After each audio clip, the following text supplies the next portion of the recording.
Hello guys, this is Wahid Khan. Welcome to math की super learning platform. आज basically अपन लोग डिफिनिट इंटीग्रल को पूरा डिस्कस करने वाले हैं फुल लेंथ में। ओके, तो बेसिकली सबसे पहले हम जानते हैं कि डिफिनिट इंटीग्रल होता क्या है। देखिए, आप अभी तक इंटीग्रेशन तो पढ़ चुके हैं, लेकिन डिफिनिट इंटीग्रल हमने कहा था, बताया था आपको कि इंटीग्रेशन बेसिकली टू चीज़ों की खोज में निकला था। पहला, वो चाहता था कि मैं कैसे डिफरेंशिएशन वाले फंक्शन से एक्चुअल फंक्शन को पा सकता हूँ। सेकंड, वो कर्व शेडेड एरिया को एरिया के कर्व शेडेड एरिया के एरिया को निकालने में जुटा था। तो ये वाला जो सेक्शन है definite integral, basically curve shaded area के पाने में ये जुटने के लिए इसका खोज किया गया था। समझ में आया हाँ। तो सुनिए, सपोज करिए कि मैं एक कर्व शेडेड एरिया कुछ ऐसे लेता हूँ, सपोज कर लीजिए, और ये मेरा एक्स एक्सिस है, ये वाई एक्सिस है, ये पॉइंट ए है एक्स एक्सिस पे, ये पॉइंट बी है। मैं चाहता हूँ कि इस एरिया को मैं पालूँ। तो उसके लिए अपन क्या करेंगे, जो ये फंक्शन दिया है उस फंक्शन का मैं इंटीग्रेशन करूंगा और ए टू बी मैं लिमिट लगा दूंगा। जैसे ऐसे इंटीग्रेशन का साइन लिखूंगा और ए टू बी मैं लिमिट लगा दूंगा। तो बेसिकली जब ए टू बी मैं लिमिट लगाऊंगा तो मैं इस कर्व शेडेड एरिया को पा जाऊंगा। अभी नहीं समझ में आ रहा है? अच्छा ठीक है, जो ए है यहाँ पर मैं बता देना चाहता हूँ, उसे हम कहते हैं लोअर लिमिट और बी को कहते हैं अपर लिमिट। क्यों? क्योंकि बी आगे होता है, ए पीछे होता है, और बेसिकली ए से बड़ा क्या होता है? बी होता है। ए से बड़ा क्या होता है? बी होता है। क्या यहाँ तक बात क्लियर है? हाँ। अब हम देखते हैं क्वेश्चन को देखेंगे तो और बढ़िया से समझ में आएगा। 3 पे हमारा फर्स्ट क्वेश्चन हमारा आ चुका है। वो है ए टू बी लिमिट लगाया है और 1/x dx किया है। तो हम बोले हैं आपसे, सबसे पहले आप क्या करो, जो भी अंदर फंक्शन दिया है नॉर्मल तरीके से उसका इंटीग्रेशन कर डालो। तो 1/x का आपको पता है log x होता है, दुनिया जानती है कि 1/x का log x होता है। ए टू बी हमने लिमिट लगा दिया। अब अपर limit minus lower limit, x के स्थान पे अपर लिमिट रखो और एक्स के स्थान पे लोअर लिमिट रखो और दोनों को घटा दो। बेसिकली वही हमारा आंसर हो जाएगा। और log b minus A log b by A, तो ये हमारा आंसर आ गया। और ये भी चीज़ यहाँ पर कंसिडर करने वाली है कि यहाँ पर कोई कांस्टेंट नहीं आ रहा है। लेकिन आप इंडिफिनिट इंटीग्रल में क्या देखे थे कि उसमें कांस्टेंट जुड़ रहा था। क्लियर है? समझ में आया? हाँ। नेक्स्ट क्वेश्चन है 0 से π/4 tan inverse x dx। tan inverse x का आपको पता है क्या होता है? अभी तो आपको एक चीज़ मैं और बता दूं, कोई भी ट्रिग्नोमेट्री फंक्शन है उसके ऊपर पावर है तो उसका इंटीग्रेशन पॉसिबल ही नहीं है। क्लियर है? उसको सबसे पहले हम क्या करते हैं, उसको स्क्वायर को या पावर को हटाते हैं। तो टेन स्क्वायर का अपन नहीं पता, लेकिन सेक स्क्वायर का पता है। तो टेन को हम सेक में चेंज करेंगे, sec square x minus tan square x is equal to 1 वाले फार्मूले से। टेन स्क्वायर एक्स को सब्सटीट्यूट किया, सेक स्क्वायर एक्स माइनस 1 आ गया। अब बेसिकली सेक स्क्वायर एक्स का मैं जानता हूँ 10 होता है और 1 का एक्स हो जाएगा। अब इसमें अपर लिमिट और लोअर लिमिट रख दिया और ये हमारा आंसर आ गया। क्या यहाँ तक क्लियर है कैसे करना है? तो स्टेप मैं एक बार और रिवाइज कर देता हूँ। सबसे पहले आपको जो अंदर फंक्शन उसका इंटीग्रेशन कर देना है, उसके बाद लिमिट को रख देना है, वही आपका डिफिनिट इंटीग्रल हो जाएगा। और ये बेसिकली शो क्या कर रहा है? कर्व शेडेड एरिया को। जैसे 1/x है, इसका ग्राफ आप प्लॉट करोगे, बेसिकली ऐसा कुछ ग्राफ आएगा, ऐसा कुछ। तो हम बोले कि एक्स एक्सिस और वाई एक्सिस के मध्य कितना कर्व शेडेड एरिया है? ऐसे है। अब मान लो ए आपका यहाँ पर था, बी आपका यहाँ तक था, तो आपने ये एरिया ए टू बी निकाल लिया। समझ में आया? ये क्या शो कर रहा है? हाँ। बात क्लियर है भाई लोग? हाँ। अब आगे देखते हैं और समझते हैं नेक्स्ट टॉपिक को। वो अपन डिफिनिट इंटीग्रल की प्रॉपर्टी को देख लेते हैं, कौन कौन सा प्रॉपर्टी वो होल्ड करता है। जैसे आप ए टू बी है और आप इंटीग्रेशन कर रहे हो एफ एक्स का, लोअर लिमिट तो ए टू बी है, इंटीग्रेशन कर रहे हो एफ एक्स का, बेसिकली आप ए टू बी एफ टी भी लिख सकते हो। मतलब एक्स का फंक्शन है तो आप टी का भी फंक्शन लिख सकते हो। नहीं समझ में आया? नहीं समझ में आया? ये देखो, जैसे सपोज कर लो हमारे पास एक फंक्शन दिया है f x is equal to x पे 4 प्लस सी। सपोज करो तो मैं एफ एक्स को ऐसे लिख सकता हूँ, तो जाहिर सी बात है एफ टी भी जो होगा वो भी T to the power 4 plus C हो जाएगा। अब भाई एक्स का जो है या टी का है, दोनों में लिमिट रखोगे तो एक ही आएगा। ऑब्वियस है भाई, सिंपल सी बात है। क्लियर है? समझ में आया? हाँ। तो ऐसे आप चेंज कर सकते हो। नेक्स्ट आपका ए टू बी, अगर लिमिट को मैं बदलूँ, मतलब ऊपर वाले को नीचे और नीचे वाले को ऊपर, जैसे ए नीचे है बी ऊपर है, अब मैं इसको शिफ्ट कर दूँ, बी को नीचे कर दूँ, ए को ऊपर ला दूँ, तो यहाँ पर माइनस साइन आ जाता है। ठीक है, क्या आ जाता है? माइनस साइन आ जाता है। अब हम नेक्स्ट प्रॉपर्टी को देखते हैं। नेक्स्ट प्रॉपर्टी हमारा क्या कहता है? ये कहता है कि यदि लिमिट ए टू बी है इंटीग्रेशन में, तो बेसिकली आप उसको और सब लिमिट में तोड़ सकते हो। और कैसे तोड़ सकते हो? जैसे सपोज करो ए सी बी 3 नंबर है और सी क्या है? ए और बी के बीच में है, तो आप बेसिकली लिमिट ए टू सी लगा सकते हो, उसके बाद सी टू बी लगा सकते हो। कुछ ऐसे समझो, मान लो ए है बी है, हमें ए से बी जाना है, तो बीच में जितने आएंगे, मान लो सी आ गया, उसके बाद डी आ गया, तो बेसिकली जितने आएंगे उसमें आप लिमिट लगा सकते हो, कितने भी हो, ये मायने नहीं रखता, कितने भी हो आप लगा सकते हो। क्लियर है? नेक्स्ट आपका 0 टू ए एफ एक्स है डी एक्स है, लिमिट 0 टू ए है, तो आप बेसिकली क्या कर सकते हो, ए में से एक्स घटा कर लिख सकते हो, उसके इक्वल आएगा। नहीं समझ में आया? थोड़ा इधर नज़र डालो। जैसे सपोज करो मैं कहूँ हमारे पास लिमिट दिया है 0 टू 2, ठीक है, और हमें इंटीग्रेशन करना है एक्स का। ठीक है, तो मैं इसको लिख क्या सकता हूँ, एक्स डी एक्स, इसको मैं लिख क्या सकता हूँ, इसको मैं बेसिकली लिख सकता हूँ integration of 0 to a f two minus x, क्या लिख सकता हूँ, two minus x, sorry two minus x का डी एक्स। समझ में आया। और इस प्रॉपर्टी का यूज़ बहुत ज़्यादा होता है, बहुत ज़्यादा, गिनना भूल जाओगे आप कितना यूज है। ठीक है, नेक्स्ट प्रॉपर्टी है हमारा, यदि माइनस ए टू ए, मतलब सेम नंबर है लेकिन नीचे वाला माइनस ऊपर वाला प्लस है और इसका इंटीग्रेशन आपको करना है, तो बेसिकली आप ये चेक करो, ये चेक करो फंक्शन इवन है या ऑड है। यदि इवन होगा तो उसका वैल्यू जीरो आ जाएगा। इवन कहने का मतलब क्या, यदि ऑड होगा तो उसका वैल्यू जीरो हो जाएगा। ऑड कहने का मतलब ये है कि आप फंक्शन में यदि माइनस एक्स रखो और फंक्शन का value minus of F X आ जाए, माइनस ऑफ एफ एक्स आ जाए तो ऑड फंक्शन होता है। लेकिन फंक्शन में यदि माइनस रखो और प्लस ऑफ एफ एक्स आ जाए वो, तो इसे कहते हैं इवन फंक्शन। तो जब इवन फंक्शन होता है तो बेसिकली ये zero to a two f x हो जाता है, और जब ऑड होता है तो इसका वैल्यू जीरो हो जाता है। क्या हो जाता है, जीरो हो जाता है। समझ में आया। नेक्स्ट प्रॉपर्टी को देखते हैं और बढ़िया समझ में आएगा। देखिए जो हमारा नेक्स्ट प्रॉपर्टी ये कहता है यदि लिमिट जीरो टू टू ए है, क्या है, जीरो टू टू है, तो बेसिकली अपन करेंगे क्या, टू जीरो से ए लिख सकते हैं और एफ एक्स लिख सकते हैं। कंडीशन क्या है, यदि F two A minus x, जैसे हमने कहे थे कि ये वाला प्रॉपर्टी याद किए हो ना, ये वाला, कि यदि जीरो टू ए हो और एफ एक्स हो, तो इससे बेसिकली हम zero to a f a minus x लिख सकते हैं। तो वही प्रॉपर्टी आप इस पे होल्ड कराओ, ए के स्थान पे टू ए है, टू ए रखो। अब इसको चेक करो क्या आ रहा है, क्या एफ एक्स के इक्वल आ रहा है, क्या एफ एक्स के इक्वल आ रहा है। यदि आ रहा है तो उसे दूना कर दो, यदि एफ एक्स के इक्वल ना आके माइनस ऑफ एफ एक्स आया तो इसे बेसिकली जीरो कर दो। ठीक है, ये दोनों जो प्रॉपर्टी हम आपको बताए हैं इस पर क्वेश्चन झाड़ झाड़ के आता है। ठीक है, आपको सिर्फ दिमाग में रखना है कि ऐसा होता है अगर ऐसा हो तब। ठीक है, समझ में आया। आगे बढ़ते हैं, चलिए फटाफट एक क्वेश्चन देख लेते हैं। इंटीग्रेशन है हमारा 0 से पाई बाई 2 करना है, लिमिट दे रखा है रूट में sine x upon sine x plus cos x. Basically आपको करना क्या है, वही रूल लगाना है। हमने कहा 0 टू ए है तो आप उसको लिख क्या सकते हो, integration of 0 to a f a minus x. तो ए के स्थान पे पाई बाई 2 है तो साइन एक्स के स्थान पे पाई बाई 2 माइनस एक्स रखोगे, यहाँ पर भी pi by 2 minus x, pi by 2 minus x हल करोगे, sine 90 minus theta is equal to cos theta. यहाँ पर भी साइन का कॉस हो जाएगा और कॉस का साइन हो जाएगा। अब बेसिकली आप इसको इक्वेशन 2 कंसीडर कर दोगे और ये इक्वेशन फर्स्ट था ही। इन दोनों को जोड़ोगे तो ऊपर वाला देखो sine plus cos, sine plus cos ऊपर नीचे बराबर हो जाएंगे और ये कटिंग पिटिंग हो जाएंगे, ये कट जाएगा, कट जाएगा। तो बेसिकली आप उनके पास बचेगा क्या, और ये आई आई टू आई हो जाएगा और डी एक्स होगा, और डी एक्स का इंटीग्रेशन आपको पता है एक्स होता है। उसके बाद हम लिमिट रखेंगे तो पाई बाई 2 माइनस जीरो आ जाएगा, मतलब 2i is equal to pi by 2, मतलब i is equal to pi by 4 हो जाएगा। क्या यहाँ तक बात क्लियर है। तो आगे बढ़ते हैं नेक्स्ट क्वेश्चन पे। टॉपिक है आप उनका गामा फंक्शन। क्या है गामा फंक्शन, इस गामा फंक्शन में होता क्या है, बेसिकली देखो gamma function basically e to the power minus x and x to the power N, इसी को हम कहते हैं गामा फंक्शन। क्या कहते हैं, गामा फंक्शन। फंक्शन सुने हो, बेसिकली एक्स में कोई भी इक्वेशन, कोई भी थिंग्स आप लिख दो तो वही क्या हो जाता है, कोई भी एक्सप्रेशन लिख दो तो वही हमारा फंक्शन हो जाता है। तो बेसिकली ये जो है E to the power minus x and x to the power N, इसी को हम गामा फंक्शन कहते हैं। यह हमारा एक पॉजिटिव इंटीगर होता है, एक धनात्मक गुणांक होता है, इसे हम कहते हैं एन का गामा फलन। क्या कहते हैं, एन का गामा फलन, एन का गामा फलन। ठीक है, समझ में आया। इसे शो करते हैं गामा ऑफ एन, ऐसे जो चिन्ह आपको बनाया दिख रहा है ऐसे, इसे हम कहते हैं गामा ऑफ एन। ठीक है, समझ में आया, समझ में आया। गामा ऑफ एन को क्या कहते हैं, 0 टू इनफाइनाइट आपको लिमिट दिया रहेगा। लिमिट क्या है, 0 टू इनफाइनाइट। फंक्शन क्या है, E to the power minus X X to the power N. अब हम कुछ प्रॉपर्टी देख लेते हैं, इसके गुण को कुछ देख लेते हैं।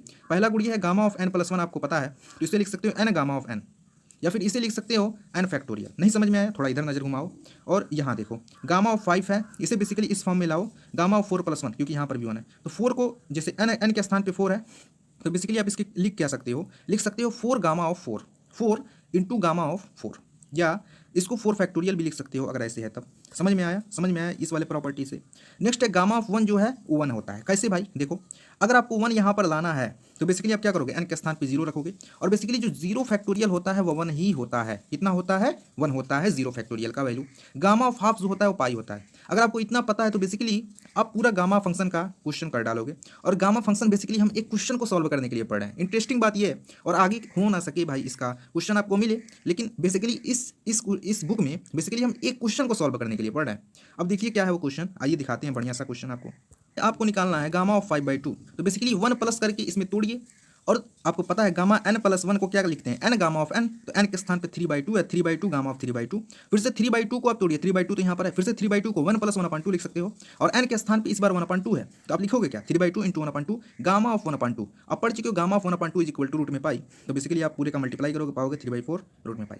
अब एक पैटर्न आपको देखने को मिल रहा है, 5 है, 5 के बाद 5 के पहले कौन सा ऑड इंटीगर आता है, 3 आता है। कौन आता है, 3 आता है। तो देखो 3 लिख दिया और 3 के पहले 1 आता है। उसके बाद क्या करो, पाई लिख दो। क्लियर है। जैसे यहाँ पर 7/2 है, 7 के पहले कौन आता है, 5 आता है। उसके बाद 3 आता है, उसके बाद 1 आता है, उसके बाद पाई लिख दो। तो समझ में आया इस टाइप के क्वेश्चन को कैसे सॉल्व करेंगे, गामा ऑफ जब कुछ बट्टे 2 दिया हो तो आप बेसिकली ऐसे सॉल्व कर सकते हो। अब हम नेक्स्ट देखते हैं गामा फंक्शन के उस क्वेश्चन को जिसके लिए हम गामा फंक्शन को पढ़ रहे हैं, रीड कर रहे हैं, लर्न कर रहे हैं। आइए चलिए देखते हैं। ये देखिए जिसका हमें इंतजार था वो हमारे सामने प्रकट हो गया है। वो है ये वाला क्वेश्चन जिसमें साइन और कॉस दिए हैं उसके कुछ पावर और 0 से π/2 कुछ लिमिट रखा दिया है, 0 से π/2 कुछ लिमिट लगा दिया है। उसके लिए गामा फंक्शन से आप चुटकियों में सॉल्व कर सकते हो ऐसे कुछ। गामा ऑफ जो m का पावर है उसमें एक जोड़कर हाफ करो, जो n का पावर है उसमें एक जोड़कर हाफ करो, ठीक है। मतलब gamma of m+1/2 into gamma of n+1/2 upon 2 into gamma of m+n+2/2, 2 into gamma of m+n+2/2। समझ में आया? हाँ। अब हम नेक्स्ट देखते हैं। अब एक और फार्मूला है जिसे हम कहते हैं रिडक्शन फार्मूला। फार्मूले को हम रिडक्शन फार्मूला कहते हैं। देखिए ये भी वही वाला है, साइन और कॉस दिया रहेगा, उसके कुछ पावर दिए होंगे और लिमिट 0 से π/2 दिया रहा होगा। तो उस कंडीशन में अपन ये फार्मूला लगाते हैं। देखो m का पावर या n का पावर कोई एक उठाओ, उसमें से ऑड इंटीगर घटाते चले जाओ, m-1 m-3 ऐसे करते करते कहाँ तक 1 तक, कहाँ तक 1 तक, ठीक है। या फिर n वाला लिखो, n मतलब कॉस का पावर लिखो या फिर कॉस का पावर लिखो और उसमें से ऑड इंटीगर घटाते घटाते 1 तक चले जाओ। अपान अब इन दोनों को जोड़कर उसमें से इवन इंटीगर को घटाओ 1 तक जाओ, इवन इंटीगर को घटाओ 1 तक जाओ। कहने का मतलब ऊपर m को लो या n को लो, किसी एक को पकड़ो दबोचो, उसमें से ऑड इंटीगर को घटाते घटाते 1 तक चले जाओ, जब तक कि m 1 ना हो जाए तब तक घटाओ, ठीक है। नीचे क्या करना है, दोनों को जोड़ो, इवन इंटीगर को घटाओ। अब देखो के को ये कहा है कि π/2 होगा यदि m n दोनों सम है, दोनों इवन है, m n दोनों इवन है, इस कंडीशन में के π/2 होगा। कि 1 होगा यदि कोई एक विषम है, इनमें से कोई भी एक विषम है m n में से, तो आप 1 ले लोगे। क्या ले लोगे? 1 ले लोगे। हमने कहा था विषम मतलब कचड़ा, जहाँ पर भी विषम आ गया ऑड आ गया आप कचड़ा मानकर कहोगे 1 ही रहो भाई, तुम हीरो क्यों बनोगे, 1 ही रहो। अगर m n दोनों सम है तो ये काम करोगे। जैसे यहाँ पर देखो कॉस को उड़ा दिया है, मतलब जो आपकी कॉस है उसके पावर को उड़ा दिया, तो उसे झांकना नहीं है आपको। बेसिकली n दिया है तो n से ऊपर क्या करो, ऑड इंटीगर को घटाते घटाते 1 तक जाओ। नीचे क्या करो, m तो 0 है, दोनों को जोड़ना क्या है, n लिख कर इसमें से क्या करो, इवन इंटीगर को 1 तक घटाओ। अब के को चेक करना है, के क्या होगा, हमने कहा कि 1 होगा, n विषम होगा। जब भी विषम आए 1 रखो और जब भी सम आए उसके स्थान पे π/2 पुट कर दो। सेकंड अपन कॉस है n है तो n वाला हमने कहा ऊपर ऑड इंटीगर को घटाओ, नीचे इवन इंटीगर को घटाओ। के का वैल्यू π/2 होगा जब n हमारा क्या होगा, n हमारा क्या होगा, इवन होगा, n हमारा क्या होगा, इवन होगा। के का वैल्यू n होगा जब n हमारा ऑड होगा। समझ में आया? समझ में आया? तो आगे बढ़ते हैं नेक्स्ट टॉपिक। फार्मूला होता है, इसे हम वल्ली सूत्र भी कहते हैं। क्या कहते हैं? वल्ली सूत्र। याद रखिएगा वल्ली फार्मूला। वल्ली फार्मूला क्या है, क्वेश्चन में पूछेगा वल्ली फार्मूला क्या है इनमें से, तो आप रिडक्शन फार्मूले को याद कीजिएगा, वो दिन याद कीजिएगा जब रिडक्शन फार्मूला आया था एक क्वेश्चन को सॉल्व करने के लिए, ठीक है। जैसे ये हमारा क्वेश्चन है 0 से π/2, हमने कहा लिमिट रहेगा, साइन कॉस दिए होंगे, उनके कुछ पावर दिए होंगे, तो आपको बेसिकली क्या करना है, इसमें आप गामा फंक्शन वाला फार्मूला लगाओ, ठीक है। गामा 5 है, हमने कहा जो भी n है तो n+1/2 करो, m वाला है m+1/2 करो, अपान 2 इंटू गामा ऑफ m+n+2/2 ये करना है आपको। तो गामा 5+1/2, गामा 4+1/2, ये इसका पावर है और ये इसका पावर है। उसके बाद 2 इंटू करके गामा ऑफ इतना कर दो। अब देखो ऊपर क्या आ गया, गामा ऑफ 3 आ गया, ये गामा ऑफ 5/2 आ गया, 2 इंटू गामा ऑफ 11/2। अब इसको सॉल्व करने का हम बढ़िया सा ट्रिक बताते हैं। गामा ऑफ 3 का वैल्यू 2 फैक्टोरियल हो जाएगा, इसको 2 इंटू 1 लिख देंगे। 5/2 तो 5/2, 5 के बाद कौन सा आता है, ऑड इंटीगर भाई 3 आता, फिर से 1/2 आता, फिर से हमने कहा पाई लिख दो। ये सॉल्व करने का हम आपको तरीका बताए हैं पीछे, ठीक है। अब 2 इंटू गामा ऑफ 11/2, 11 के पहले हमने कहा कोई भी बाई 2 है करके, कोई भी इंटीगर है बाई टू करके है, गामा उसके पहले लगा दिया है, तो आप बेसिकली सॉल्व कैसे करोगे, उसके पहले वाला इंटीगर लिखो, 11 के पहले वाला इंटीगर 9/2 मतलब 9 आता है, उसके बाद 7 आता है, उसके बाद 5 आता है, उसके बाद 3 आता है, फिर से 1 आता, उसके बाद पाई लिख दो, आँख मुनकर पाई लिख दो, ज़्यादा दिमाग लगाओगे गड़बड़ा जाओगे। अब इन सबका मल्टीप्लाई करो, आपको 8/315 मिल जाएगा, 8/315 आपको मिल जाएगा। चलिए एक और क्वेश्चन देखते हैं। अब अपन लोग इंटीग्रेशन के, डिफिनिट इंटीग्रेशन के एप्लीकेशन को देखने वाले हैं, ठीक है। बेसिकली इसमें हम पहला जो एप्लीकेशन है वो लेंथ ऑफ कर्व निकालेंगे। कहने का मतलब समझते हो? कुछ नहीं सर, इधर देखो, बेसिकली सिंपली हम एक कर्व लेते हैं ऐसे करके, कुछ सपोज करो ये हमारा कर्व है कोई, ठीक है। हम ये पॉइंट हमें पता है और ये पॉइंट हमें पता है, ठीक है। इन दोनों पॉइंटों के मध्य हम देखते हैं कुछ बात, और वो बात है क्या, चलिए हम आपको बताते हैं, ठीक है। देखिए हमें ये पॉइंट पता है और ये पॉइंट पता है, ठीक है। अब मान लो ये जो छोटा सा बहुत छोटा पार्ट काटें, इसे हम कहेंगे dx और इसे कहेंगे हम dy। तो हमें ये बताइए ये जो होगा बेसिकली इस कर्व पे ही होगा, हम थोड़ा सा रिजोल्व करने के लिए दूर बनाए हैं ताकि आप समझ सको। तो बेसिकली मैं इसको क्या लिख सकता हूँ, रूट ओवर ये जो कर्व है उसको, छोटा सा जो कर्व है उसके लेंथ को मैं क्या लिख सकता हूँ, dx² प्लस dy का स्क्वायर। समझ में आया? अब मैं जब dx को कॉमन लूँगा तो बेसिकली कुछ ऐसा आपको दिखेगा। कैसा दिखेगा भाई? कुछ आपको ऐसा दिखेगा, ds is equal to √1 plus D y upon d x into D x. समझ में आया? तो वही मैं लिखा हूँ ये वाला कि d S upon D x is equal to √1 plus D Y upon D x का होल स्क्वायर। अब आपको जहाँ से जहाँ तक लगाना है लिमिट लगा दो। मान लो ए टू बी मैं चाहता हूँ तो ए टू बी मैं लिमिट लगाया और ये लिख दिया उसका इक्वेशन। समझ में आया? अब यदि वाई एक्सिस पे है तो d X upon D Y, याद रखना एक्स है तो एक्स वाला नीचे रहेगा, मतलब D Y upon D x लिखोगे। अगर वाई पे आपको निकालना है, वाई वाला लिमिट लगा रहे हो तो एक्स पे लिखना है, नीचे नीचे वाई लिखना है, नीचे क्या लिखना है? वाई लिखना है। समझ में आया? कर्व के लेंथ का फार्मूला क्या होता है? √1 plus D X upon D Y √1 plus D Y upon D x का होल स्क्वायर, ये होता है। यदि एक्स नीचे कब आएगा? जब लिमिट आप एक्स एक्सिस वाला लगाए हो। वाई वाला कब आएगा? जब वाई आप नीचे लिखोगे कब? जब लिमिट आप वाई वाला लगाए हो। समझ में आया? समझ में आया? अब देखते हैं यदि टू फंक्शन है, ठीक है, और उन दोनों पैरामीट्रिक फंक्शन है, कहने का मतलब पैरामीट्रिक फंक्शन है, तो इस कंडीशन में कैसे लिखोगे? चलिए देखते हैं कैसे लिखते हैं। ये बेसिकली अपन लोग करते क्या है, इसको करने के लिए हम दोनों को लिख देते हैं। क्या करते हैं? दोनों को लिख देते हैं। दोनों को लिखने का मतलब ये कि पहले फंक्शन का टी के रिस्पेक्ट में करो, दूसरे फंक्शन का टी के रिस्पेक्ट में डिफरेंशिएशन करके उनका स्क्वायर करके ए टू बी लिमिट लगा दो। जहाँ ए टू बी क्या है? टी के वैल्यू है भाई, क्या है? टी के वैल्यू है। क्या यहाँ तक बात क्लियर है? क्या यहाँ तक बात क्लियर है? समझ में आया? चलिए फटाफट क्वेश्चन देख लेते हैं। क्वेश्चन है दिया है एस्टेरॉइड जो है हमारे पास एस्टेरॉइड वो थीटा के पैरामीट्रिक फॉर्म में दिया है, मतलब x is equal to a cos cube theta, y is equal to a sine cube theta. ठीक है, इसमें थीटा पैरामीटर है। तो अब बेसिकली हमने कहा था कि यदि पैरामीट्रिक फॉर्म में दिया हो तो दोनों का जिसके पैरामीट्रिक में है उसका डिफरेंशिएशन करो उसी के रिस्पेक्ट में। थीटा के रिस्पेक्ट में x का, थीटा के रिस्पेक्ट में y का किया हमने, इतना कुछ आया। अब हमने कहा क्या, जो वक्र की लंबाई का फॉर्मूला होता है, क्योंकि एस्टेरॉइड हमारा ऐसा होता है, याद करिएगा, एस्टेरॉइड ध्यान में रखिएगा, ऐसा होता है एस्टेरॉइड हमारा। ठीक है, तो हम फॉर्मूला लगाएं, चूंकि 4 है तो 0 से आप कहाँ तक करोगे? π/2, 0 से π/2, ये देखो 0 से π/2 हमने किया, और 4 है तो 4 से मल्टीप्लाई किया। ये तो एक का निकाले हो ना, एक पोर्शन का, 4 का निकालना, 4 से मल्टीप्लाई करो, 0 से π/2 D X upon D theta का whole square plus D Y upon D theta का whole square into D theta. Clear है? 4 इंटू करके मैंने लगाया। आप कैलकुलेशन को देखो, मैंने लगाया तो यहाँ पर D X upon D theta क्या है? 3a cos square theta sine square theta, तो बेसिकली इसका आ गया 9 स्क्वायर cos पे 4 थीटा इंटू साइन पे sine square theta plus 9a square, इसका हुआ भाई 3 का 9a स्क्वायर साइन स्क्वायर मतलब साइन पे 4 theta into cos square theta into D theta. अब देखो थोड़ा आगे हमने किया 3 9 है तो 9 को बाहर निकालो, 3 आ जाएगा, ए को भी बाहर निकालो, sine square theta cos square theta, sine square theta plus cos square theta, इसका वैल्यू तो बेसिकली 1 आ जाएगा, साइन थीटा कॉस थीटा, ये 2 sine theta into cos theta मतलब साइन 2 थीटा। समझ में आया ना? साइन 2 थीटा का माइनस कॉस 2 थीटा अपन 2, क्योंकि हमने बताया था आपको यदि मान लो मैं कहूँ cos 2x का इंटीग्रेशन करो, cos 2x का इंटीग्रेशन क्या आएगा? sin 2x अपन 2, यहाँ पर जो होता है उसका मल्टीप्लाई हो जाता है, कुछ भी रहे भाई। समझ में आया? हाँ, तो अब यहाँ से लिमिट लगाओ 0 से π/2, जब मैंने लिमिट लगाया तो मेरा जो आंसर है 6 से आ गया। हम तो कह रहे हैं इसको याद करो, याद किए रहो, हो सकता है परीक्षा में डायरेक्ट पूछ ले कि एस्टेरॉइड का एरिया कितना होता है। समझ में आया? तो आगे बढ़ते हैं, देखिए एक बार पुनः इस फार्मूले को रिवाइज कर लेते हैं। हमने बताया था कि वक्र की जो चाप की लंबाई होती है वो टोटल कितनी होती है? D S upon D X, या D S is equal to √1 plus D Y upon D x का होल स्क्वायर। हमने ये तब बताया था जब एक्स के फॉर्म में लिमिट दिया हो, मतलब लिमिट एक्स के फॉर्म में यहाँ पर लगाए हो आप। जब वाई के फॉर्म में लगाए हो तो 1 plus D X upon D Y का होल स्क्वायर, मतलब वाई नीचे आ जाता है जब वाई के फॉर्म में लिमिट लगाते हो। जब आपको x is equal to A, x is equal to b में चाप की लंबाई ये है। अब यही वाला है फॉर्मूला भाई, ठीक है। अब थोड़ा ध्यान दो, हमने कहा जब पैरामीट्रिक फॉर्म हो उस कंडीशन में दोनों का पैरामीटर के रिस्पेक्ट में डिफरेंशिएशन करके होल स्क्वायर करके जोड़ दो और पैरामीटर ही लिमिट लगा दो। समझ में आया? अब नेक्स्ट कॉन्सेप्ट को देखते हैं, जानते हैं नेक्स्ट एप्लीकेशन को, वो है एरिया शेडेड कर्व है, उससे एरिया कितना कवर है हम वो जानेंगे। जैसे इसके लिए जो फॉर्मूला अपन अप्लाई करते हैं, A to B Y into D X और A to B X into D Y. समझ में? मतलब यहाँ y रहेगा तो यहाँ dx रहेगा, x रहेगा तो dy रहेगा, x है तो y यहाँ पर है, y है तो dx है। अब इसका फार्मूला हम ये शो क्या कर सकता है, क्या शो करता है? जैसे सपोज कर लो ये हमारा कर्व है, इस कर्व का हमें एरिया निकालना है, ए टू बी ये लिमिट दे रखा है। बेसिकली हम इसमें से एक छोटा सा स्प्लिट काटेंगे, छोटा सा इसका टुकड़ा काटेंगे। मान लेते हैं उसका जो ब्रीथ है dx है और y लेंथ है इसका, तो मैं एरिया क्या लिखूंगा? y इंटू डी एक्स, और x पे आप क्या कर रहे हो? लिमिट जो लगा रहे हो x वाला लगा रहे हो। कहने का मतलब dx है तो लिमिट x वाला लगाओगे, dy वाला है तो लिमिट y एक्सिस वाला लगाओगे। समझ में आया?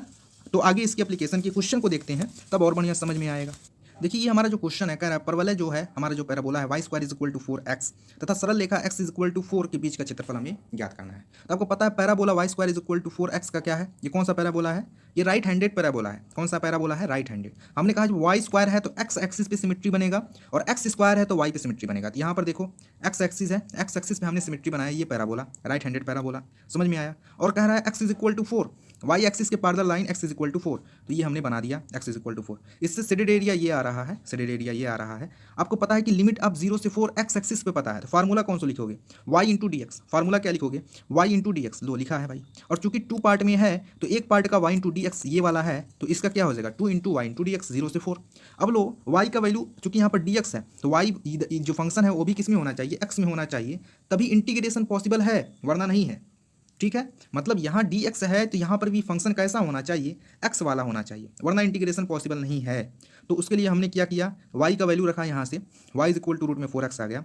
अब इसका जब हम करने चले, अब देखो 4 तो बाहर निकला, तो ये बेसिकली 2 में आके मल्टीप्लाई हो गया, और x पे हाफ, तो हम पढ़े थे कि x पे n का क्या होता है, ऊपर पावर 1 बढ़ाओ, जितना बड़ा है जितना हुआ है ऊपर उतना से ही डिवाइड कर डालो। तो हमने वही काम किया, ऊपर 1 जोड़ा तो x पे 3/2 अपन 3/2 उतने से डिवाइड किया, लिमिट लगा दिया। लिमिट लगाने के बाद आप सॉल्व करोगे बेसिकली 64/3 आ जाएगा आंसर। क्या यहाँ तक बात क्लियर है? तो आगे नेक्स्ट देखते हैं टॉपिक। नेक्स्ट टॉपिक है वॉल्यूम एंड वक्र पृष्ठ।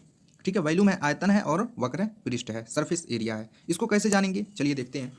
तो आपको पता है कि हमारे पास कोई फंक्शन है, सपोज करो कोई कर्व का फंक्शन है, ऐसा कुछ, ध्यान से देखिए, ऐसा कुछ है, ऐसा कुछ। जब इसको मैं पकड़ के नचाऊंगा एक्स एक्सिस की तरफ, जब ऐसे मैं घुमाऊंगा एक्स एक्सिस की तरफ, तो बेसिकली मेरे को ऐसा कुछ सॉलिड नजर आएगा, ऐसा कुछ सॉलिड नजर आएगा। तो ये सॉलिड बन जाएगा कुछ, और इस सॉलिड का कुछ सरफेस एरिया भी होगा, कुछ वॉल्यूम भी होगा। तो इसी को अपन को निकालना है। मान लो ए टू बी ये फैला हुआ है एक्स एक्सिस पे, तो एक्स एक्सिस के परितः घुमाया जाए तो जनित ठोस का आयतन क्या होता है, थोड़ा देखो। लिमिट एक्स एक्सिस वाला ही लगाएंगे। आपको पता है कि यदि मैं छोटा सा ये एरिया काटूं तो एरिया क्या होगा, मान लो वाई इसका क्या है, वाई क्या है, वाई यहाँ पे सपोज करो कोई ऑर्डिनेट है, कोई भुज है, कोटि है, तो इसका एरिया क्या हो जाएगा, रेडियस वाई ही हो जाएगा। तो इसका जो एरिया होगा वो मेरा आ जाएगा पाई वाई स्क्वायर। चूंकि अपन को आयतन चाहिए तो मैं मान लेता हूँ डी एक्स इसका क्या है, मोटाई है, डी एक्स क्या है, मोटाई। तो डी एक्स मोटाई वाले, डी एक्स ब्रीथ वाले इस सर्कल का क्या हो जाएगा आयतन, pi Y square into D X से मल्टीप्लाई कर दो, तो ये वॉल्यूम का फार्मूला हमारा बन जाएगा। समझ में आया वॉल्यूम का फार्मूला कैसे बना? हाँ, तो आगे बढ़ते हैं और देखते हैं वक्र पृष्ठ को सरफेस एरिया को। तो इसमें बेसिकली योगदान हमारा क्या करता है, इसमें योगदान करता है इसी में ध्यान से देखो, इसमें योगदान करता है यही सर्कल को देखो, और इसकी परिधि का फार्मूला बताओ। y है, इसका y यहाँ पर मान लो, इसके परिधि का फार्मूला क्या आएगा, 2 पाई वाई, क्या आएगा 2 पाई वाई, क्या आएगा भाई 2 पाई वाई, क्या आएगा भाई 2 पाई वाई। तो 2 पाई वाई तो हमने लिख दिया यहाँ पर इसका परिधि, क्योंकि यहाँ से यहाँ तक आपको लेंथ भी चाहिए, तभी तो यहाँ से यहाँ तक, तो ये लेंथ कितना था भाई, डी एस था, डी एस का मतलब इस कर्व का लेंथ। तो 2 pi Y into D x कर दो, और डी एस कर दो, डी एस हमने पढ़ा था 1 plus D Y upon D x का होल स्क्वायर। तो 2 pi Y into D S के स्थान पे root over 1 plus D Y upon D x का whole square into D X लिख दो, यही हमारा सरफेस एरिया का फॉर्मूला हो जाएगा। तो हमने आपको पूरा डिटेल में बताया कि कैसे वॉल्यूम जनरेट होता है, वॉल्यूम का फॉर्मूला कैसे जनरेट होता है, वक्र पृष्ठ सरफेस एरिया का फॉर्मूला कैसे जनरेट होता है। अब देखते हैं इसके कुछ क्वेश्चन को और बढ़िया से समझ में आएगा। चलिए देखते हैं। अब कुछ स्पेसिफिक कंडीशन देख लो। एक्स अक्ष के समांतर कोई लाइन है, मान लो हमने एक्स अक्ष की तरफ नचा कर किया था, अब एक्स अक्ष के समांतर कोई लाइन है, ऐसा कुछ, मान लो ये लाइन है, इसके परितः निकालना है, इसी कर्व का अपन को कुछ भी वॉल्यूम निकालना या सरफेस एरिया निकालना। तो बेसिकली आप क्या करोगे, ये के मान लो y इज इक्वल टू के, इसका कुछ इक्वेशन है y इज इक्वल टू के, तो बेसिकली आप क्या करोगे, y में से पाई वाई स्क्वायर तो लिख रहे थे भाई, इसको नचाओगे, मान लो यही था हमारा, इसको नचाओगे इसी की तरफ, तो ऐसे कुछ करके बनेगा। तो बेसिकली आप करोगे क्या, ये जो लिखोगे वो y माइनस के करके लिखोगे, तो पाई वाई माइनस के का होल स्क्वायर, ये भाई इस सर्कल का एरिया हो गया। अब वॉल्यूम चाहिए तो हमने क्या कहा कि डी एक्स से मल्टीप्लाई कर दो, तो कर दिया भाई डी एक्स से मल्टीप्लाई, सरफेस एरिया का फार्मूला निकल गया। फिर से वहीं पर y के स्थान पे बेसिकली y माइनस के लिखना है, 2 pi Y into D S लिखा था तो y माइनस के हमेशा लिख देना है। नेक्स्ट जो हमारा फार्मूला जनरेट है कि x is equal to f y, y axis की तरफ नचा रहे हो तो pi x square d y, मतलब यहाँ डी वाई रहेगा तो यहाँ एक्स स्क्वायर रहेगा, जैसे यहाँ देखो y square pi Y square, और एक्स एक्सिस की तरफ नचा रहे थे तो डी एक्स लिख दिया, वाई एक्सिस की तरफ नचा रहे हो तो डी वाई लिख दिया, और यहाँ एक्स स्क्वायर लिख दिया। वही वक्र पृष्ठ 2 pi X into D S, मतलब 2 पाई एक्स डी एस के स्थान पे root over 1 plus D X upon D Y का होल स्क्वायर लिख दिया जाएगा। अब देखो X is equal to H की तरफ नचा रहे हो, वाई एक्सिस के समांतर वही वाला है कंडीशन, तो बेसिकली आप उसको घटा दोगे, यही जो एक्स स्क्वायर था तो वहाँ पर एक्स माइनस एच का होल स्क्वायर लिख दोगे। समझ में आया? वही मतलब जो भी है, अगर मान लो कहे इसके समांतर वाई एक्सिस के समांतर कोई line x is equal to h या कुछ भी हो, तो आप बेसिकली उस पॉइंट को घटा दोगे उसमें से और वो इक्वेशन आराम से लिख लोगे। क्या मेरी बात समझ में आई? तो आगे बढ़ते हैं और देखते हैं। चलिए हम जानते हैं बेलन का आयतन और वक्र पृष्ठ अपन लोग कैसे पाएंगे। देखिए बेलन हमारा कुछ ऐसा होता है, अब ये हमारा मान लो ये कर्व है, और इस कर्व का इक्वेशन क्या है, y is equal to r, y is equal to r, क्योंकि y एक्सिस से r डिस्टेंस पर ये, x एक्सिस से r डिस्टेंस पर ये लाई कर रहा है, और इसको बेसिकली हम x एक्सिस पे नचा रहे हैं। तो उसके लिए जो आयतन का फार्मूला हो जाएगा, मान लो a to a plus h ये ब्रीथ में मतलब लेंथ में फैला हुआ है। तो बेसिकली हम लिमिट लगाएंगे ए से a plus h x axis पे, तो डी एक्स लिखेंगे और इसका area pi Y square into D x कर देंगे तो वैल्यू निकल जाएगा। तो देखो वाई क्या है हमारा, वाई क्या है आर है, तो वाई के स्थान पे आर रखोगे तो आर स्क्वायर डी एक्स हो जाएगा। अब चूंकि आर तो कांस्टेंट है तो डी एक्स का इंटीग्रेशन क्या हो जाएगा, एक्स हो जाएगा, लिमिट ए से ए प्लस एच लगाओगे तो ए से ए कैंसिल हो जाएगा, बेसिकली बचेगा पाई आर स्क्वायर इंटू एच। और आपको पता है कि बेलन का जो आयतन होता है वो पाई आर स्क्वायर इंटू एच होता है। अब आ जाओ वक्रपृष्ठ पे, वक्रपृष्ठ का फार्मूला क्या पढ़े थे, 2 pi Y into D s क्या था, लेंथ ऑफ कर्व था। लेंथ ऑफ कर्व का फार्मूला पढ़े हो √1 plus D Y upon D x का whole square into D x. तो आपको पता है d Y upon D x आप यहाँ से निकालोगे, d Y upon D x ये जीरो आ जाएगा, इसके स्थान पे मैं जीरो रखा, एस का डी एस का वैल्यू डी एक्स आ गया। तो डी एस का वैल्यू मैं डी एक्स रखा, यहाँ पर क्या रखा, डी एक्स रखा। तो बेसिकली यहाँ पर ये तो बेसिकली क्या हो गया, डी एस है, डी एस का वैल्यू मैं डी एक्स रखा, तो 2 पाई आर इंटू एक्स ए से ए प्लस एच किया तो ए से ए कैंसिल हो गया और बेसिकली बचा क्या मेरे पास 2 पाई आर एच वर्ग मात्रक या स्क्वायर यूनिट हमारे पास आ गया। तो समझ में आया क्या होता है बेलन का वक्र पृष्ठ, 2 पाई आर इंटू एच हमने प्रूफ भी कर दिया कैसे आया, ठीक है। और आयतन पाई आर स्क्वायर इंटू एच होता है। तो एप्लीकेशन इसकी समझ में आए ना, कैसे हम वॉल्यूम निकालेंगे, कैसे हम वक्र पृष्ठ निकालेंगे, सरफेस एरिया निकालेंगे। अब हम आगे देखते हैं नेक्स्ट टॉपिक को, ठीक है। नेक्स्ट टॉपिक को अपन लोग कवर करने वाले हैं और जानते हैं कि नेक्स्ट टॉपिक में क्या होता है। देखते हैं जो है मीन वैल्यू, माध्य मान। बेसिकली अपन करते हैं इसमें माध्य मान निकालते समय हम बेसिकली वही लिमिट वाला लगाते हैं, लेकिन नीचे क्या करते हैं अपर लिमिट माइनस लोअर लिमिट कर देते हैं जनरल माध्यमान में, ठीक है, समझ में आया। वर्ग माध्यमान में बेसिकली अपन क्या करते हैं, जो फंक्शन होता है उस फंक्शन का स्क्वायर करके डिफरेंशिएशन करते हैं और नीचे वो ये तो क्लियर है कि लिमिट को घटाएंगे, अपर लिमिट माइनस लोअर लिमिट। मूल वर्ग माध्यमान रूट मीन स्क्वायर वैल्यू, देखो यहाँ पर स्क्वायर था तो स्क्वायर किए थे, यहाँ पर क्या है रूट भी लगाना है, मतलब स्क्वायर करके वैल्यू निकाल के फिर से उसके ऊपर रूट लगा देंगे तो आरएमएस वैल्यू हो जाएगा, रूट मीन स्क्वायर वैल्यू। समझ में आया, समझ में आया। तो नेक्स्ट देखते हैं इसके कुछ क्वेश्चन को, एप्लीकेशन को। क्वेश्चन है, कह रहा है सीमा 0 to a के लिए लिमिट 0 to a दिया है और हमें किसका वैल्यू निकालना है, माध्यमान किसका निकालना है, मीन वैल्यू किसका निकालना है, मीन वैल्यू किसका निकालना है, एक्स इंटू ए माइनस एक्स का निकालना है। ए का वैल्यू 0 हो गया, बी का वैल्यू ए हो गया, y is equal to x a minus x हो गया। तो बेसिकली माध्यमान का फार्मूला क्या था, 1 upper limit minus lower limit into y into D x. Clear है। तो अपर लिमिट क्या है भाई, अपर लिमिट क्या है ए है, लोअर लिमिट क्या है 0 है, तो 1 minus 0 0 to A x a minus x. Clear है। हाँ, अब मैं इसको क्या करूँ, एक्स का मल्टीप्लाई करूँ, ए एक्स माइनस एक्स स्क्वायर हो जाएगा। तो मैं इसको स्प्लिट रूल अपना लूँगा और इसको इसमें मल्टीप्लाई करूँगा, इसको इसमें मल्टीप्लाई करूँगा, लिमिट भी दोनों में लगा दूंगा। तो 1 A into A into 0 to A X D X minus यहाँ पर minus 0 to A X square, 1 A into A, अब एक्स का X square upon 2 0 to A minus 1 A, अब एक्स स्क्वायर का एक्स क्यूब अपन 3 हो जाएगा 0 to ए। अब यहाँ पर मैं लिमिट को घटाऊंगा 1/2 ए स्क्वायर माइनस ए माइनस 1/3 ए क्यूब माइनस ए। जब इसको सॉल्व करोगे बेसिकली आपके पास 1/6 ए स्क्वायर आ जाएगा। तो मीन वैल्यू कैसे निकालना समझ में आ गया। वहीं स्क्वायर मीन वैल्यू कहता तो वाई का स्क्वायर करके आप करते, रूट मीन स्क्वायर कहता तो इसका इसी का स्क्वायर मीन वैल्यू का रूट ले लेते तो आपको मिल जाता। समझ में आया, समझ में आया। हाँ, तो आगे देखते हैं जो नेक्स्ट एप्लीकेशन है अपन का, न्यूमेरिकल इंटीग्रेशन। देखो बेसिकली अभी तक हम क्या कर रहे थे, जो डिफिनिट इंटीग्रल था उसमें अपन लोग क्या कर रहे थे, अपन लोग बेसिकली इंटीग्रेशन का हेल्प लेके कर्व शेडेड एरिया को निकाल रहे थे। लेकिन यहाँ पर क्या है, अपन को इंटीग्रेशन आता भी नहीं है ना, तब भी अपन का काम चल जाएगा। ठीक है, कैसे भाई, कैसे भाई, कैसे भाई, इसमें बेसिकली अपन फंडामेंटल प्रिंसिपल लगाते हैं एरिया को पाने का। उसमें पहला जो ला रहेगा आपका सिंपसन ला रहेगा, सिंपसन ने बेसिकली 2 ला दिया, प्रथम द्वितीय, भाई वो तो पता है प्रथम द्वितीय सबको पता होता है लेकिन कहानी ये है कि पहला जो ला है उसे 1/3 ला भी कहते हैं और इसे 3/8 ला भी कहते हैं। उसके बाद समलंबी पर में ट्रेपेजॉइडियल रूल है, ठीक है, ट्रेपेजॉइडियल रूल है, ठीक है। इन तीनों की मदद से अपन क्या करेंगे, बिना इंटीग्रेशन किए हम कर्व शेडेड एरिया को निकालेंगे। चलिए देखिए सिंपसन का फर्स्ट ला ये क्या कहता है, ये क्या कहता है, सिंपसन का फर्स्ट ला है जिसे 1/3 ला के नाम से भी जानते हैं। इसको सिंपसन ने कहा क्या, देखिए उन्होंने कहा कि जो एरिया होगा कर्व शेडेड वो h/3 f + l + 2o + 4e। अब f क्या है, l क्या है, जो f है वो प्रथम कोटि है, फर्स्ट ऑर्डिनेट है। अब ये ऑर्डिनेट क्या होता है भाई, वाई एक्सिस, नहीं समझे, यहाँ पर देखो ये यहाँ बढ़िया समझ में आएगा। मान लो मेरे को ये कर्व दिया है और इसका अपन को एरिया निकालना है और ये A2B है, A2B है, तो ये पहला है, पहला ऑर्डिनेट। मान लो x एक्सिस कुछ है यहाँ पे और y1 है, x1 y1 और ये xn है, y1 है, ये yn है। तो ये यही कह रहा है कि ये जो पहला कोटि है, पहला जो ऑर्डिनेट है वह है पहला ऑर्डिनेट प्लस लॉस्ट ऑर्डिनेट इन दोनों का सम करो, plus 2 into odd ordinate. Odd ordinate का मतलब समझते हो 3 5 7 ऐसे कुछ करके, मान लो इसको ऐसे ऐसे ऐसे ऐसे ऐसे करके मैं डिवाइड किया हूँ, तो ये y1 होगा, ये y2 होगा, ये y3 होगा, ये y4 होगा, ऐसे करके कुछ होगा। तो 3 क्या है, ऑड ऑर्डिनेट है, लेकिन 2 क्या है, इवन ऑर्डिनेट है। तो 2 into odd ordinate plus 4 into even ordinate, मतलब जो 2 है 4 है, ऐसे करके आप ये फार्मूला लगाओ, आपको कर्व शेडेड एरिया मिल जाएगा। समझ में आया, समझ में आया, समझ में आया। अच्छा एच क्या है, एच क्या है, एच बेसिकली ये लेंथ है, ये छोटा सा जो आपको लेंथ दिख रहा है ये यही लेंथ है आपका। अब इसको कैसे निकालते हैं, देखो जो एच होता है, एच होता है ये b माइनस ए अपान एन होता है, मतलब b में से a घटाओ ये लेंथ मिलेगा, n से डिवाइड करो एक पार्ट का लेंथ मिल जाएगा। समझ में आया, एच क्या है समझ में आया। और इसे शायद h/3 1/3 ला इसीलिए कहते हैं क्योंकि h में मतलब जो एक पार्ट है उसमें भी 3 पार्ट कर रहे हैं, इसीलिए h/3 ला कहते हैं। और यही मज़ेदार बनाता है इसको एक्यूरेट एरिया पाने के लिए। ये फार्मूला समझ में आया।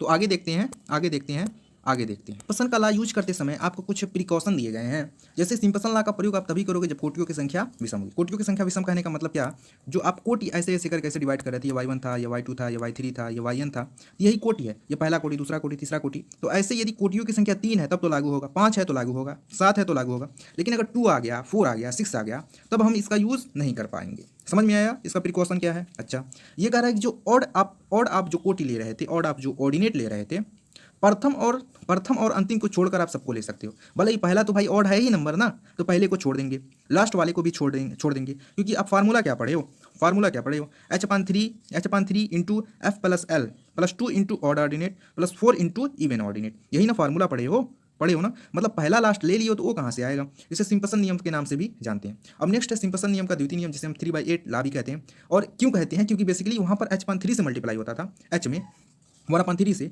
लेकिन यहाँ पर 3/8 से मल्टीप्लाई होता था, इसीलिए। अब इसका फार्मूला क्या है, इसका भी अनियमित आकार के क्षेत्रफल को निकालने के लिए इसका प्रयोग करते हैं। इसमें भी बेसिकली पहला प्लस लास्ट दोनों को जोड़ो, वहाँ पर भी पहला प्लस लास्ट था, यहाँ पर क्या है 3 है ना, तो यहाँ पर 2 इंटू 3 का मल्टीपल लेते हैं, 2 इंटू 3 का मल्टीपल लेते हैं, फिर से 3 इंटू जो 3 के मल्टीपल नहीं है उनको डाल देते हैं। समझ में आया, समझ में आया। एक बार और फार्मूला को रिवाइज करते हैं। 3h/8 पहला प्लस लास्ट, वहाँ पर भी पहला प्लस लास्ट था, यहाँ 3h/8 ला है, द्वितीय ला है, इसलिए हम यहाँ पर क्या करें 3h/8 लिख रहे हैं, प्लस 2 इंटू 3 के जो भी मल्टीपल हैं, जैसे 3 6 9 12 इन सबको लिखो, प्लस 3 इंटू जो 3 के मल्टीपल नहीं है उनको लिखो। समझ में आया, समझ में आया, समझ में आया। और h आपको पहले ही बताए हैं b माइनस a/n, मतलब जो एक पट्टी है उसका भाई क्या है, उसका ब्रीथ है। समझ में आया। अब आइए देखते हैं इसकी एप्लीकेशन को। तो जो हमारे पास ट्रिपोजाइडल ला, जो थर्ड ला है, सिंपसन के 2 परिमेय हम पढ़ चुके हैं।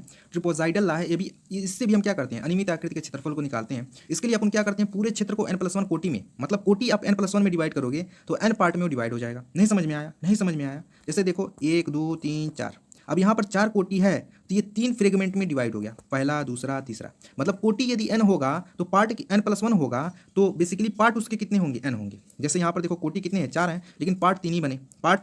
समझ में आया, समझ में आया। इसका भी बहुत यूज है, अभी हम दिखा रहे हैं। अब इसके लिए आप क्या करोगे, पहला प्लस लास्ट, देखो तीनों फार्मूले में एक चीज़ कॉमन है कि पहला प्लस लास्ट को जोड़ा जा रहा था, प्लस 2 इंटू जो बच रहे हैं उनको लिख दो, 2 इंटू जो बच रहे हैं उनको लिख दो। ट्रिपोजाइडल में ये है, ठीक है। ट्रिपोजाइडल सबसे आसान है। h का वैल्यू पहले हम बता दिए हैं, b माइनस a/n होता है, b माइनस a/n होता है। मतलब क्या, मान लो ये a है, ये b है, b माइनस a की ये लेंथ पा गए, फिर से ये n पार्ट में डिवाइड है, तो n से डिवाइड किए तो ये वाला लेंथ, एक स्ट्रिप के लेंथ को आप पा गए, एक स्ट्रिप के ब्रीथ को आप पा गए, फिर से h/2 किए तो उस स्ट्रिप के हाफ की ब्रीथ को पा गए।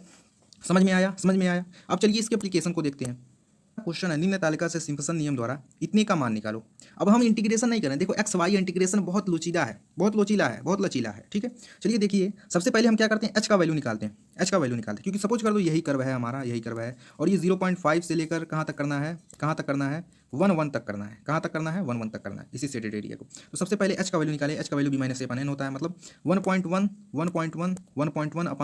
1.1 माइनस 0.5/2 बेसिकली 0.3 आया। अब मैं देखता हूँ इसमें कितने फ्रेगमेंट बनते हैं। पहले 0.5 में पहला जो ये 0.3 आप पाए हो पहले ना, ये 0.8 हो जाएगा, जो ये वाला आया।